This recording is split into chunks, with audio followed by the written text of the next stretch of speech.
அஸ்ஸலாமு அலைக்கும் வரஹ்மத்துல்லாஹி வபரகாத்துஹு. உங்கள் அனைவரின் மீதும் ஏக இறைவனின் சாந்தியும் சமாதானமும் உண்டாகட்டுமாக. சிந்தனைக்கு சில மணித்துளிகள். நாய்களுக்கு வக்காலத்து வாங்குபவர்கள் நாய் சம்பந்தமாக நாயினுடைய சிறப்பு தன்மைகளை பற்றியெல்லாம் நிறைய கூறுவார்கள். நாய் நன்றியுள்ள ஜீவன், நாய்கள் பாதுகாப்பு, நாய்களுக்கு மோப்பம் சக்தி இருக்கிறது. ஆகையால் தான் அவைகளுக்கு குற்றத்தை கண்டுபிடிக்கக்கூடிய அந்த குழுவிலே நாய்களும் இடம்பெற்று இருக்கிறது.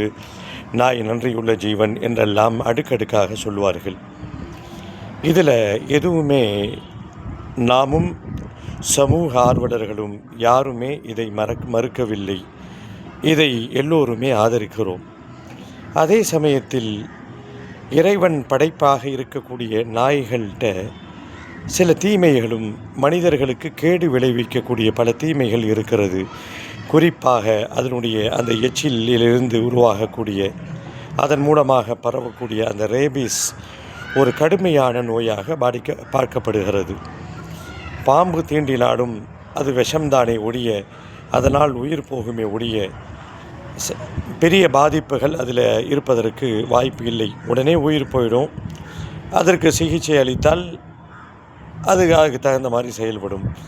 ஆனால் இந்த ரேபீஸை பொறுத்த வரைக்கும் அது கொஞ்சம் கொஞ்சமாக தன்னுடைய கொடூர முகத்தை காட்டி ஒரு வழியாக அந்த மனிதனை செய்துவிட்டுத்தான் அந்த ரேபீஸ் ஒழிக்கப்படவில்லை என்று சொன்னால் அது மாபெரும் மூதாகரமான நோயாக உருவாகி ஒரு பெரும் சேதத்தை உண்டாக்கக்கூடிய பல செய்திகளை நாம் பார்க்கிறோம். எது எப்படியோ, நாய்களுடைய ஆதரவாளர்கள், அதற்கு எதிர்ப்பாக குரல் கொடுப்பவர்கள் எல்லாம் நாய் வளர்ப்பதையோ அதை தனியாக வைத்து பாதுகாப்பதையோ இவர்கள் குரல் கொடுக்கவில்லை. அதற்கு தடையாக எதுவும் சொல்லவில்லை.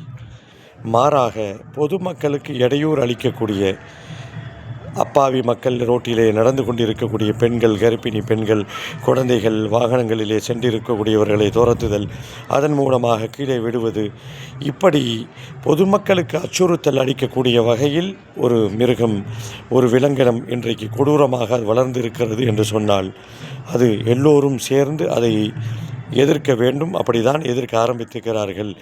கொஞ்சம் சமீப காலமாக ஒரு 3 நாளைக்கு முன்னாடி கூட சென்னையிலே ஒருத்தனுடைய அந்த மர்ம உறுப்பை நாய் கடித்து அவர் கடூரமான முறையில் இறந்திருக்கிறார். அவருடைய மகள் அளித்த அந்த பேட்டிகள் எல்லாம் செய்திகளிலே பார்க்கும் பொழுது கண்ணீர் வடிக்காமல் யாரும் இருக்க முடியாது.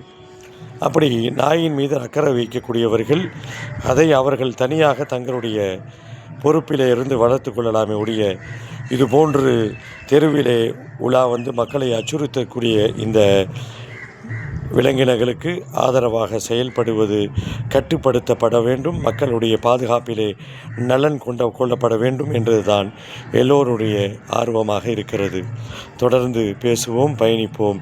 இதை பற்றி இஸ்லாம் என்ன சொல்கிறது அடுத்த பதிவிலே இன்ஷா அல்லாஹ்.